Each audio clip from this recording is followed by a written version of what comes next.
Temos que dicir que non recibimos leccións do Partido Socialista, dun Partido Socialista que está sumido na corrupción máis absoluta, nun Partido Socialista que vemos como estes días o seu único obxectivo é defender a Zapatero, defender a Pedro Sánchez, que está absolutamente acurralado pola corrupción, tanto a nivel familiar como personal, como do seu goberno e tamén incluso do partido, como vimos onte, ca entrada da UCO na sede do Partido Socialista cun rexistro que durou 12 horas, por tanto, non só era un requerimento de documentación, sino que se registrou a sede do Partido Socialista durante, insisto, 12 horas, e vemos a un Bloque Nacionalista Galego absolutamente entregado ao sanchismo e entregado a Pedro Sánchez.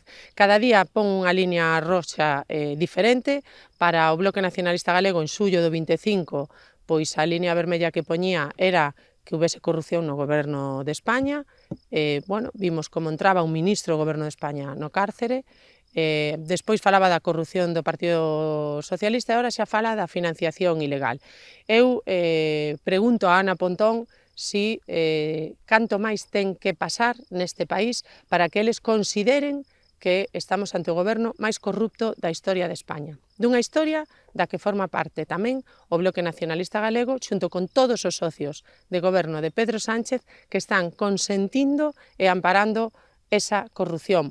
Porque a financiación ilegal dun partido non é a única corrupción que se pode dar.